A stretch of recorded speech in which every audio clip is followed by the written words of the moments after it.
Hello everybody and welcome to Oghuview, where I like to talk about the games I played on this channel. And today I want to talk about the Messenger, or more specifically the PS4 version I played on the PS5. I love this game. I love the Messenger.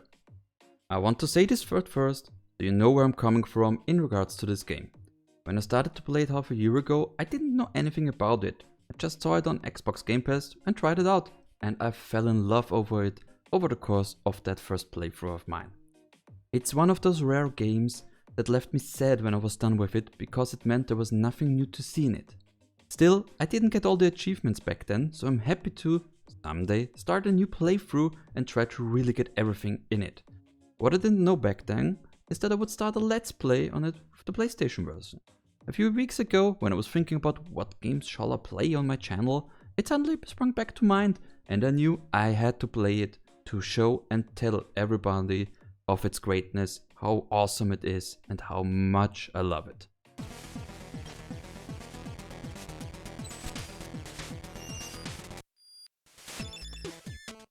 So I need like 450, so... Oh, okay, nothing here to chat about. Can I... Ooh! I can.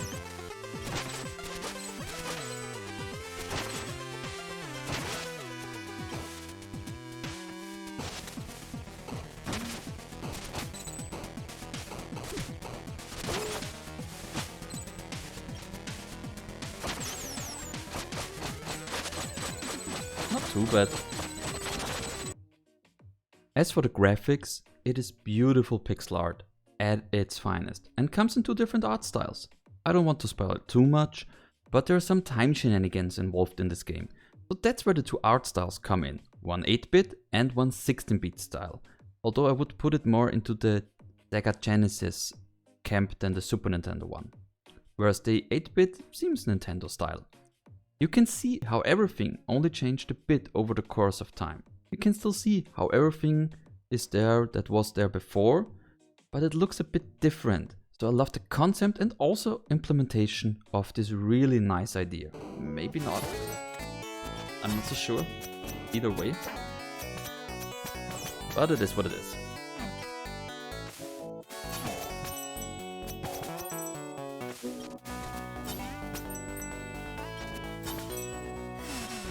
And since I love the game so much, I don't even mind. I hope you guys don't mind neither.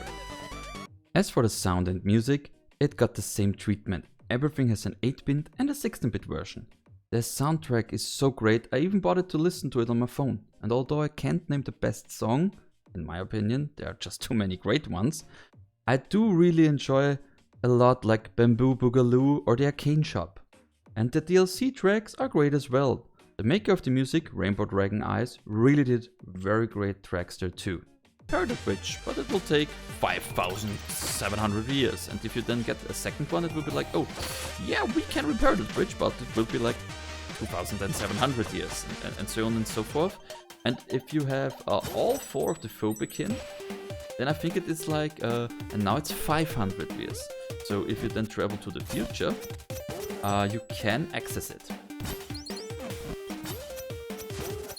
Also, I think I should mention the level design. It's a real work of beauty and art, but in more than one way. You see, the levels start out rather linear, with some small secrets to find, but after some time, the game really opens up and lets you travel freely through everything you were passing through linearly just moments ago. And although there are no voice actors, I still want to point out the writer or writers of this game. The dialogue is laugh out loud funny. I was genuinely enjoying it. The different personalities of the figures, the text itself, and honestly, everything in that regard.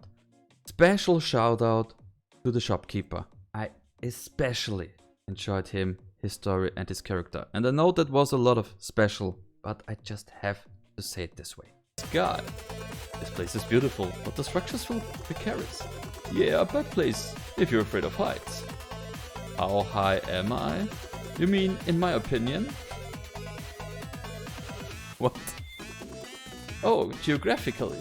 Well, you enter the Tower of Time at the top of the mountain and then exit through the top of the tower, so I'd say fairly high. Enjoy the sights. As for the gameplay, there is nothing bad I can say about this game. On the contrary, the controls are tight, you start out with a small amount of moves, which do get expanded, but it's the way the levels are constructed and how the developers make you use everything in your arsenal in different ways to conquer everything that really stands out to me. Also, did I mention that there is even DLC? Well, not only DLC, but free DLC? I'm not kidding. Even if you don't buy the game, but play it like via Game Pass or other different things, you can just download Picnic Panic, a free DLC that opens up the game with new areas. And honestly, I prefer the main game over those, but they're very close behind it. Also, some people might enjoy them more since they do offer more of a challenge than the main game areas. And I still love the DLC, it brings great content to an already great game. Speaking of difficulty, I think the game is a bit easier than most people think, don't get me wrong, getting everything in this game will take some time and exercise, but only finishing the story should be quite doable for most people. Even going all out and 100%ing the game is very doable, although I do recommend a guide, not for the difficulty, but so that you don't miss the missable trophies or achievements in this game, because otherwise you would have to start a whole game just to do this, which on the other hand wouldn't be too bad, to be honest.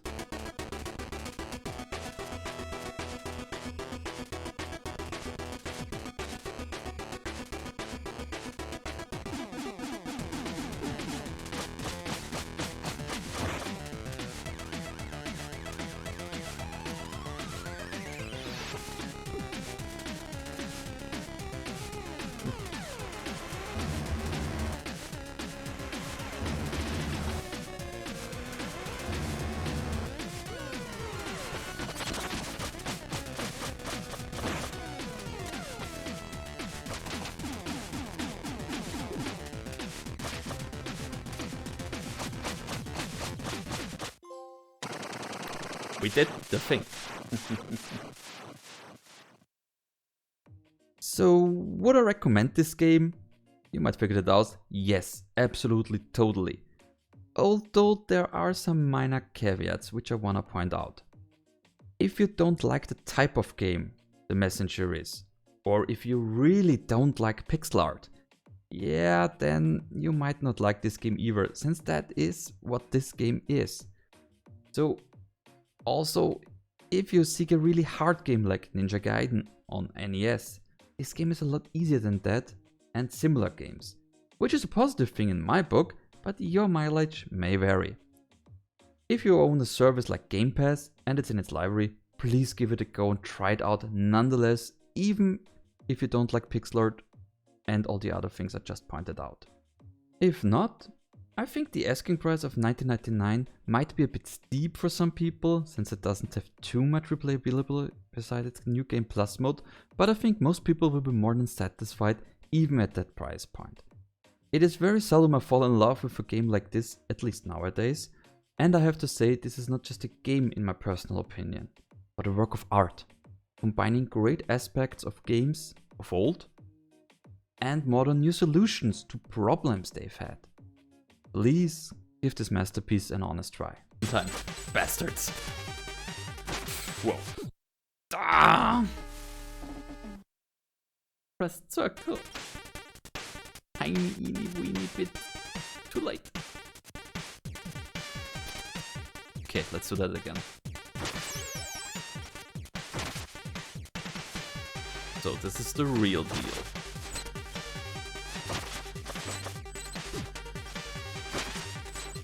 Technique.